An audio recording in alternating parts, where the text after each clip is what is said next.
Bonjour à tous, une petite présentation des SES. Le S, c'est pour science. En SES, il faut raisonner scientifiquement, c'est-à-dire savoir poser des hypothèses et en tirer des conclusions, savoir rechercher des données, souvent des données chiffrées, savoir interpréter ces données et savoir les transformer en pourcentage par exemple, mais il y aura d'autres outils mathématiques, des outils de base comme les pourcentages d'évolution ou pourcentages de variation, mais des outils quand même dont il ne faut pas avoir peur. Le E, c'est pour économique. L'économie, en première, elle met l'accent sur le fonctionnement des marchés, sur l'offre, la demande, l'équilibre du marché, les variations des prix, mais aussi les défaillances et les imperfections des marchés. L'autre grande partie économique, en première, c'est la finance. Comment les agences se financent-ils? Qu'est-ce que la monnaie? Comment est-elle créée? Et comment agit-elle sur l'économie?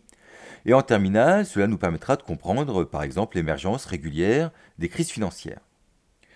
Une réflexion importante concerne la mondialisation, qui n'est jamais que la constitution d'un gros marché mondial, et l'Union européenne.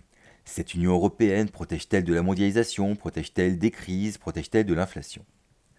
Mais en terminale, le grand chapitre central porte sur la croissance économique et les innovations. Quelles sont les sources de la croissance? D'où vient-elle? Quel est le rôle des innovations dans cette croissance? Mais quels sont aussi les impacts sociaux de cette croissance économique? Et puis, comme c'est un sujet important pour les générations à venir, une réflexion sur le lien entre croissance, innovation et environnement est posée. Notamment, comment les innovations pourraient nous permettre de reculer les limites environnementales de la croissance, c'est-à-dire la pollution, l'épuisement des ressources et le réchauffement climatique. Le dernier S de SES, c'est pour social.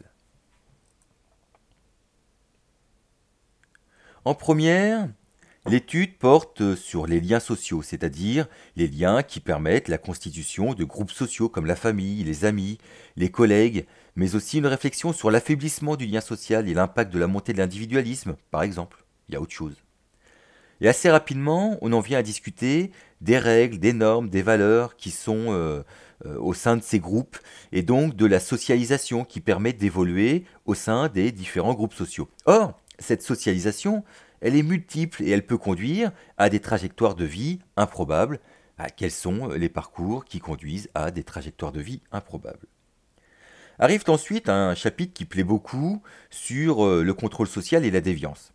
Bah oui, nous subissons des pressions pour nous conformer aux règles des groupes auxquels on appartient, et quand on ne s'y conforme pas, le groupe ou la société désigne ce qu'on appelle des déviants. Puis s'ajoute dans ce chapitre une réflexion intéressante sur la mesure de la délinquance. Là aussi, il y a beaucoup à dire et à faire comprendre. En terminale, ce qui va nous intéresser, c'est la structure de la société. Est-ce qu'on peut dire qu'il y a un groupe de dominants et un groupe de dominés? Et sur quoi se baseraient-ils ces groupes de dominants et de dominés? Peut-être même qu'il y a des moyens. En fait, assez rapidement, on comprend qu'il y a des inégalités dans la société et qu'il convient de savoir les mesurer et qu'il convient aussi d'étudier leur évolution. Et quelle est la place de l'école dans tout cela? L'école, ça transmet des savoirs, mais ses missions sont bien plus vastes, notamment vis-à-vis des inégalités. Des inégalités qu'elle a bien du mal à corriger, en tout cas en France. Il y a pire, mais il y a mieux. Enfin, il y a une petite réflexion, ça fait un gros chapitre mine de rien, sur les mutations du travail et de l'emploi, et notamment l'impact du progrès technique sur ce travail et sur cet emploi. Mais les SES, ce sont aussi des sciences politiques, même si cela n'apparaît pas dans l'appellation SES. En première, on étudie l'opinion publique. Est-ce qu'elle existe vraiment, cette opinion publique? Et puis, si elle existe, comment la mesure-t-on? Et si elle existe, comment la manipule-t-on? Et on voit aussi le lien assez rapide entre cette opinion publique et le vote. Le vote. Comment les individus choisissent pour qui ils votent? Quand ils votent, évidemment. Est-ce que c'est un choix individuel ou bien est-ce qu'il est conditionné, ce choix, par des forces sociales qui s'exerceraient sur les individus? Est-ce qu'on vote comme son parent, par exemple? Est-ce qu'on vote comme son groupe social? En terminale, l'accent est mis sur l'engagement politique au sens large.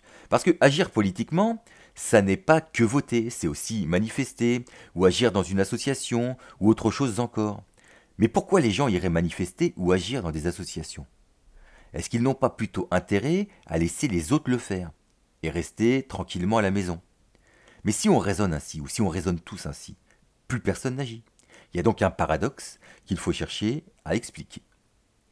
Et enfin, parce que, quoi qu'on en pense, son importance est grandissante, il y a un chapitre sur la politique environnementale. Comment fait-on pour que les agents économiques, comme vous et moi, aient des comportements plus respectueux de l'environnement? Faut-il mettre en place des réglementations, des interdictions, des taxes? Ou faut-il laisser faire les choses? Faut-il laisser faire le marché? Donc, on a des chapitres qui balayent beaucoup de domaines différents et qui sont suffisamment variés pour que la plupart des élèves en soient intéressés. Mais malgré tout, ces SES s'adressent à quels élèves?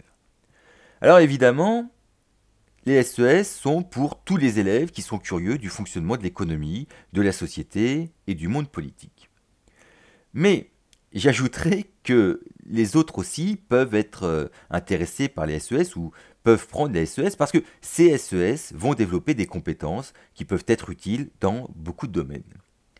Mais vous me diriez, quelles compétences sont développées?